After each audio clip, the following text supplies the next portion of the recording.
Urban Meyer to the Jacksonville Jaguars is simply phenomenal.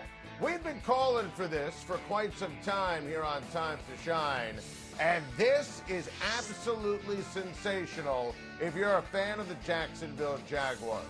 Look at Urban Meyer's record in college. 187-32. We're talking about a Mount Rushmore coach on the collegiate level. And look, my worry level on a scale of 1 to 10, the fact that Urban has never coached in the National Football League, it's a negative 83. Everywhere Urban Meyer has been, he's won. Obviously Florida, obviously Ohio State. How about Bowling Green in Utah? And he's smart enough to know what he knows and what he doesn't know. This guy is a winner. Don't think of failures from college to the pros. Think of Jimmy Johnson, what he did with the Dallas Cowboys. That is going to be the equivalent. And for Urban Meyer, here's a perfect marriage. Jacksonville has a ton of draft picks, a ton of cap space. He can build a program and build it around Trevor Lawrence. This is a once-in-a-lifetime kind of prospect at the quarterback level.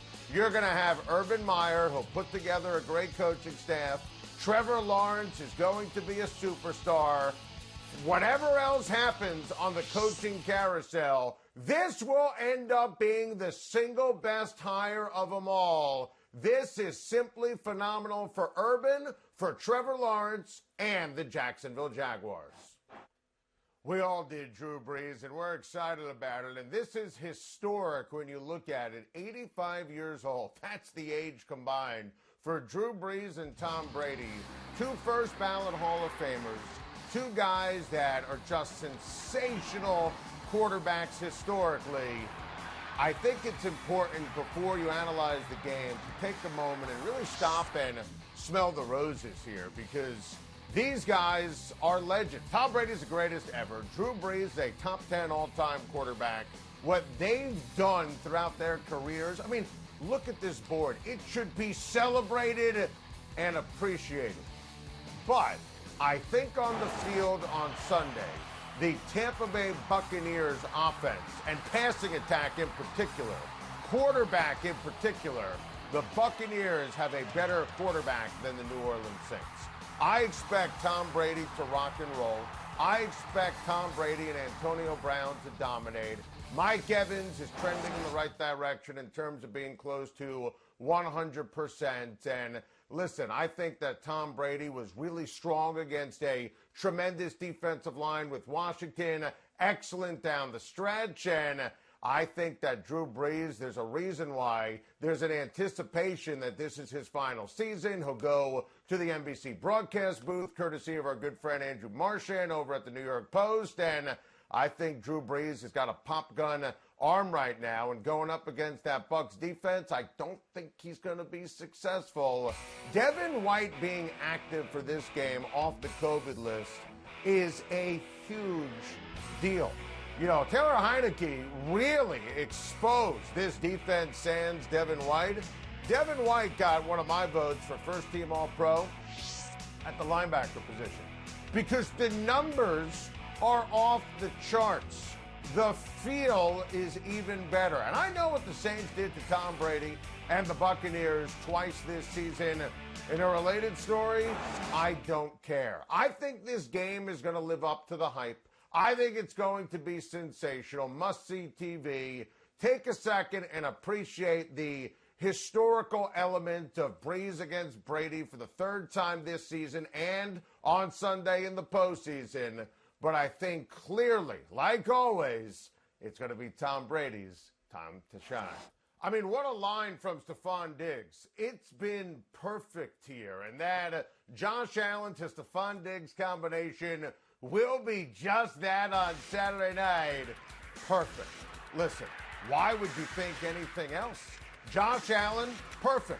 Stephon Diggs, perfect. Their chemistry year one together, perfect. Stephon Diggs going up against the Ravens DBs, perfect. Josh Allen against the blitz this year has been absolutely positively perfect. And no one has been better against pressure than Josh Allen, and no one blitzes more than Wink Martindale and the Baltimore Ravens. And you know Stephon Diggs, you saw it against Indianapolis.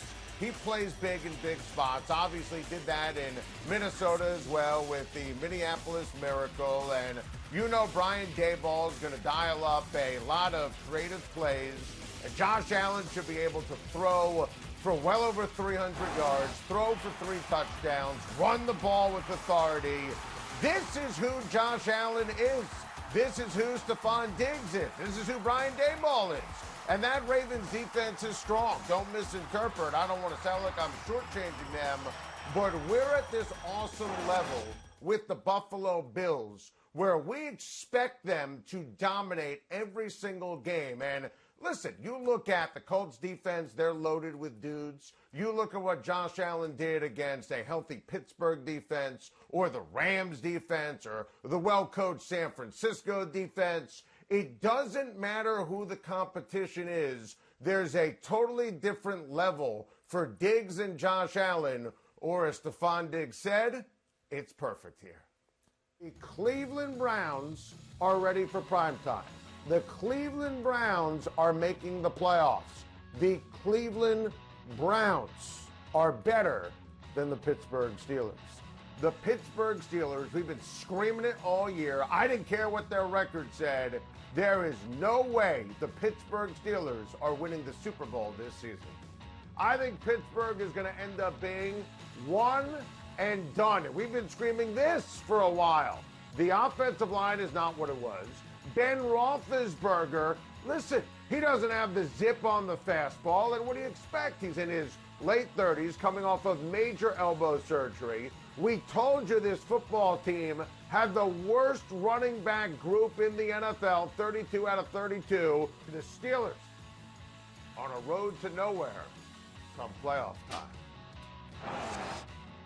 I mean, we've been saying it since March. I never believed in the Pittsburgh Steelers, and even when they were winning games, I told you this team was one and done in the postseason. And how about that take from all the way back in the springtime that the Browns were better than the Pittsburgh Steelers?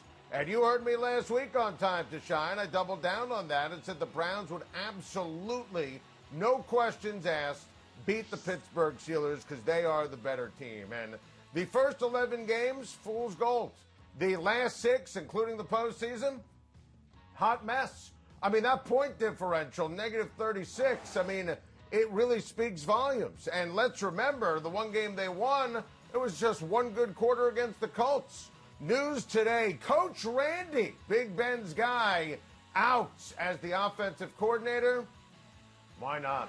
He deserved it. He was terrible at his job. The running backs were awful. I told you, worst running back room in the entire league. We said that in the springtime. The Pittsburgh Steelers have a lot of work to do. Thank you for watching. Please like and subscribe, and don't forget to hit the bell for more videos.